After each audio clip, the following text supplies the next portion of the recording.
প্রিয়ন আসসালামু আলাইকুম। আশা করি ভালো আছেন, সুস্থ আছেন। তো আজকে শবে বরাতের পরের দিন মানে শনিবার আজকে তো কি রান্না করলাম সেটাই দেখাবো আজকে। তো এই যে চিকেন রোস্ট করে নিয়েছি ফার্স্ট টাইমই। আর আজকে চিকেন রোস্টটা আমি একটু চিকেনটা ফ্রাই করে নিয়েছি। ইদানিং কেন যেন ফ্রাই চিকেন রোস্টটাই বেশি ভালো লাগে। সব রকমই রান্না করি। তো মাঝে মাঝে একেক সময় একেক ইচ্ছা। যখন যেটা ভালো লাগে সেটাই করি আরকি। তো যাই হোক সবসময় কিন্তু রান্নার ব্যাপারটা হচ্ছে আমি সবসময় চেষ্টা করি একটু ভালো করে করার জন্য, মনের মতো করার জন্য। সবসময় একটু সবকিছু ভাবেই চেষ্টা করি আরকি যে এটা এইভাবে করলে কেমন হয়? তো এরকম আরকি। তো রোস্টটা করলাম আজকে শনিবার। আজকে যেহেতু আমরা সবাই বাসায় রোজা রাখছি। তো এই যে আমি আমার জন্য একটু আইড় মাছ রান্না করব। আইড় মাছটা আমার শাশুড়ি পাঠিয়েছে আমাদের ওই বাসা থেকে। এই যে ছোট্ট দুটো আইড় মাছ ওই বাসা থেকে দিয়েছিল। তো এইগুলো আমি এখন এই যে টমেটো দিয়ে পেঁয়াজ দিয়ে এটাকে দোপাজি করব। তো দোপাজি করার পর এটা দিয়ে আজকে আলহামদুলিল্লাহ ইফতার করার পর রাতে ভাত খাবো। তারপর এই যে এটাও রান্না করলাম আর ছেলেদের জন্য রোস্ট ওদের সবার জন্য রোস্ট রান্না করলাম। কারণ আমার রোস্ট আসলে খেতে ভালো লাগে না। ওরাই খাবে হয়তো। তো যাই হোক এইগুলো করার পরে সন্ধ্যার ইফতারের আয়োজন করলাম। ইফতারে ভাবছিলাম যে আমরা নুডলসই খাবো।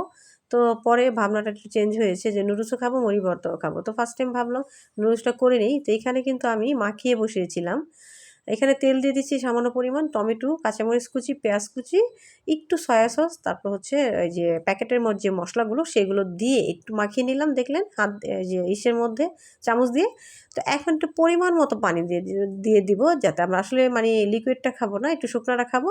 তো এই হিসেব করেই কিন্তু আমি পানিটা দিয়ে দিয়েছি। তারপর ধনিয়া পাতা দিয়ে দিলাম। ধনিয়া পাতা দিয়ে একটু নাড়াচাড়া করে ১ মিনিটের মতো দমে বসিয়ে রাখবো। ব্যাস আমার নুডলসটা কমপ্লিট। আর এইটা আমি প্রায় সময় এইভাবেই রান্না করি শর্টকাটে আরকি।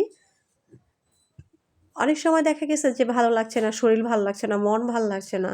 কিন্তু রান্না করতেই হবে তখন এভাবেই রান্না করি ঝটপট। কিন্তু খেতে কিন্তু অনেক মজা লাগে। আর এই পর্যায়ে যদি একটু চিকেন দেওয়া যায় তাহলে তো কোনো কথাই নেই। তো যাই হোক এইগুলি নুডলসটা অলরেডি হয়ে গেল, যে নুডলসটা হয়ে গেছে। তারপর যাই হোক এইগুলো হয়ে যাওয়ার পর আমি আবার ইফতারের আয়োজনটা মানে ইফতারের রেডি করব। এটাও আমার নুডলসের মানে ইফতারের মধ্যে একটা পার্ট। তো এটাও রেখেছি আজকে ইফতারের মধ্যে। তো ওর বাবাও ফোন দিয়ে বলল যে মুড়ি ভর্তা খাবে। তো ঠিক আছে আলহামদুলিল্লাহ। তো আমরা সবাই মিলে মুড়ি ভর্তাও আজকে খাবো। এখন মুড়ি ভর্তা খাওয়ার জন্য একটা বল খুঁজে পাচ্ছি না। একটা আশ্চর্যের একটা ব্যাপার যে মুড়িটা যে মাখাবো সেরকম একটা বল আমার বাসায় নাই। বিশ্বাস করেন। তো যাই হোক কী করবো লাস্টে অবশেষে এই যে এইটার মধ্যেই কিন্তু আমি মুড়ি ভর্তার মাখিয়েছিলাম একটা কড়াইয়ের মধ্যে যেটা কিনা আমি রান্না করি। তো এইগুলো সব কিছু কুচিকাচি করে একদম রেডি হয়ে নিয়েছি। আর এই যে নুডলসটা।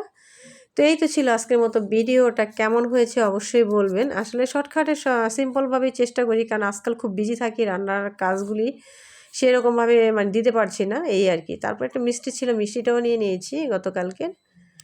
তো এই তো মতো এখানেই বিদায় নিচ্ছি। আবারও একটা ভিডিওতে দেখা হবে। আল্লাহ হাফেজ।